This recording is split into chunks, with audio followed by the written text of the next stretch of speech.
Rowos Rail er verdens mest luksuriøse tog. Det er virkelig en rejse på første klasse. Siden starten i 1989 har Rovos Rail opnået en international omdømme for rejseoplevelser i den absolutte topklasse. Det var en mand ved navn Rovos, der i 1985 begyndte at renovere gamle tog. I 1989 var den første togstamme færdig. Det er gennem årene blevet til mange tog og togvogne. Og Rovos Rail er i dag en kendt og meget omfattende forretning. Som turist træder man ind i en verden med fordums elegance og service, men med nutidens komfort og faciliteter. Man oplever en rejse, som er fyldt med romantik, magi og mystik i elegante og rolige omgivelser. Der er 3 klasser på toget. Pullman er den mindste kupé. Den måler 7 kvadratmeter. Der er et badeværelse. I løbet af dagen er sengen foldet sammen til en sofa. Deluxe-klassen er 11 kvadratmeter stor. Den har et bord og 2 stole foran sengene og med eget badeværelse.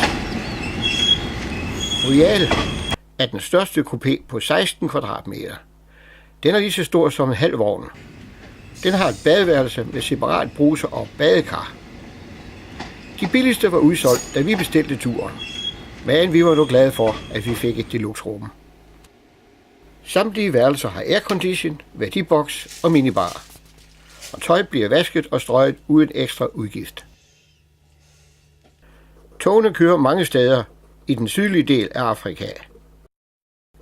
Vi steg ombord ved Victoria Fall i Zimbabwe og kørte mod øst. Næste dag drejede vi mod syd og kørte igennem Botswana til Mafeking i Sydafrika.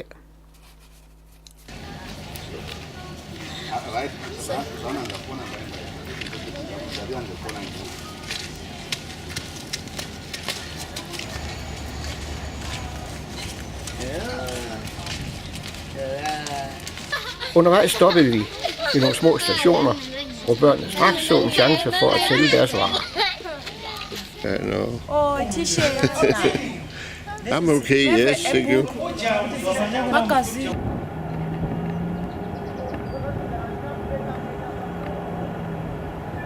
Her er byen Palapy, der ligger i Botswana.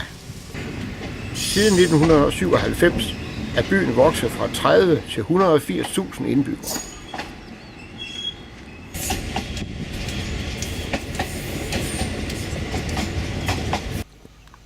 Her går vi holdt ved en lille by, der hedder Mahalapy i Kalahari-ørkenen i Botswana. Den har 39.000 indbyggere.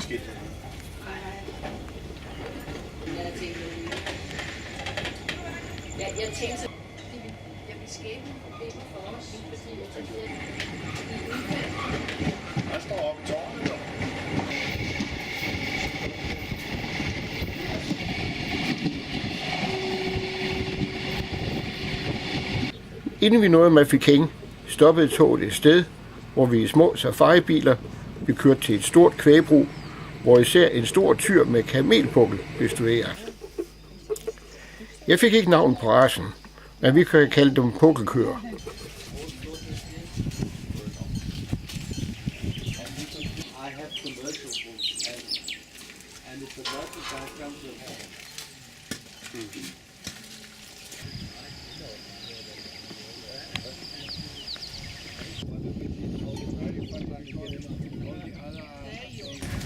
Der var også et område med vilde dyr, som safaribilerne kørte os rundt i.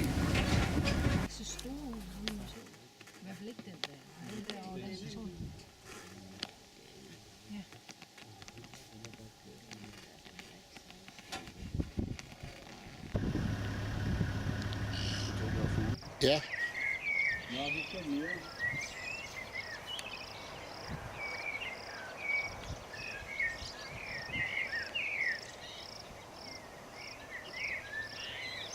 Og så er det jo meget for pinak alligevel. Ja, det ved jeg godt. Ja, de der Sony. Ja. Otto. Waterback. Næste dag kørte vi videre til Capital Park ved Pretoria. På den lange strækning er det et diesellokomotiv, der trækker os. Men vi stoppede ved stationen Centurion, hvor diesellokomotivet blev skiftet ud med et flot gammelt damplokomotiv. Så vi kan komme til Pretoria og Capital Park i rigtig Rowos Rail-stil. Vi er nu nået frem til Capital Park. Der er en stil, der helt passer til toget. Her siger vi farvel til det meget dygtige personale. Nogle vil vi møde igen, når vi kommer tilbage. Men andre vil blive erstattet af nyt personale.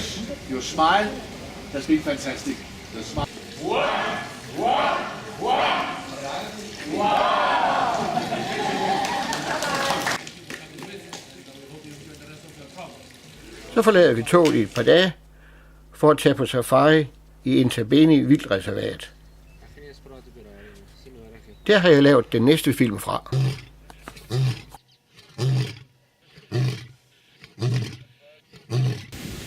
Efter en overnatning i Zambezi Vildreservat og en nat i Pretoria, kører vi i bus tilbage til Capital Park station. Det er hovedkontor og i hjertet af Rowos Rail. I 1999 købte Rowos en nedlagt station fra 1943 i nærheden af Pretoria. Den blev kaldt Capital Park. Målet var ikke kun at genopbygge Capital Park til en almindelig standard, men også at ombygge det til et jernbanemuseum, som kunne rumme administration og forretninger samt de 60 togvogne og 5 lokomotiver. Endvidere er Capital Park også stedet, hvor togvognene bliver renoveret og vedligeholdt af håndværkere samt diverse teknikere og ingeniører. Den fornemme og elegante Capital Park fungerer derudover som ankomst- og afgangsstation for rejsende med Rovos Rail, som også kaldes The Pride of Africa. Der er nu ansat 250 mand.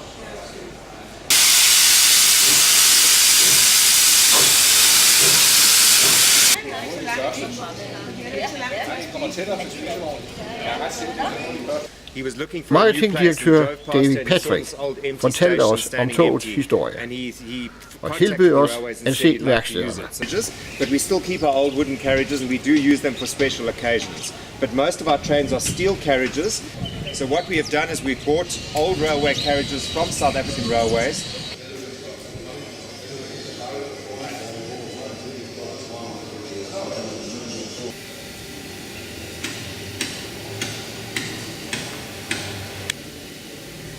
Her får vi lejlighed til at se nærmere på, hvordan de renoverer og vedligeholder de gamle tog.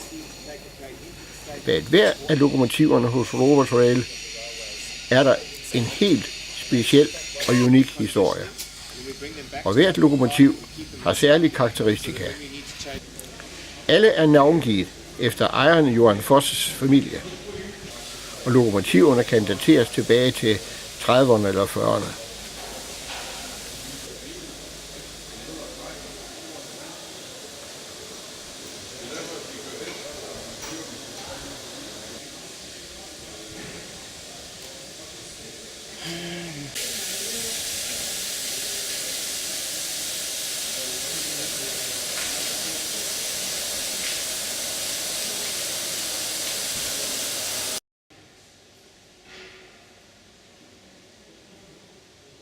Ja, vi skal denne her vej.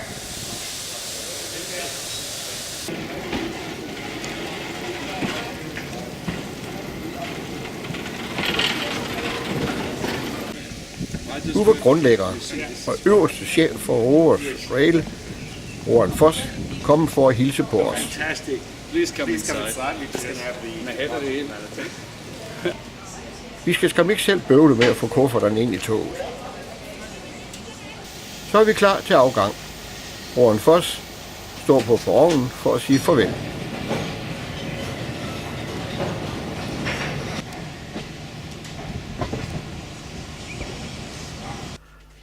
Så kan vi igen pakke kufferterne ud og slappe af i vores dejlige kupé.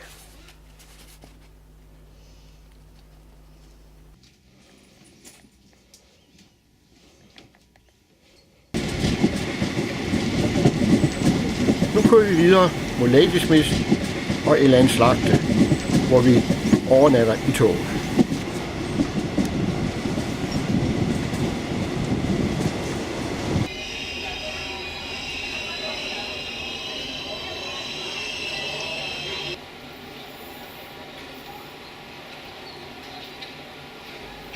Næste morgen tager vi på safari i Namibia Vildreservat.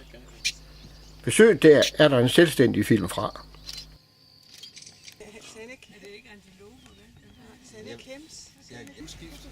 Da vi kom tilbage derfra, stod personalet klar med champagne til os.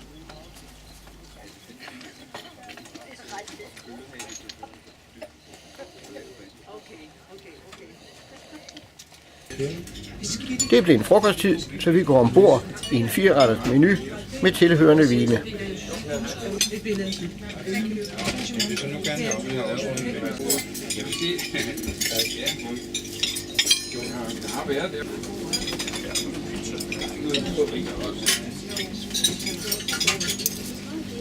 Monsa, det er nok ikke rosiner, tror jeg.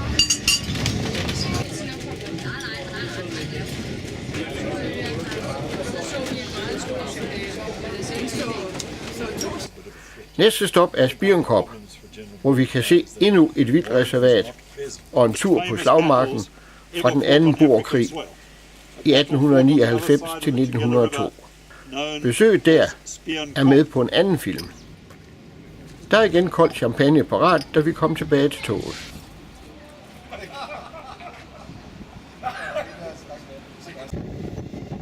Vi kører videre gennem den smukke Valley of the Thousand Hills. Vi slutter togturen i Durban ved det Indiske Ocean. Den er Sydafrikas 3. største by.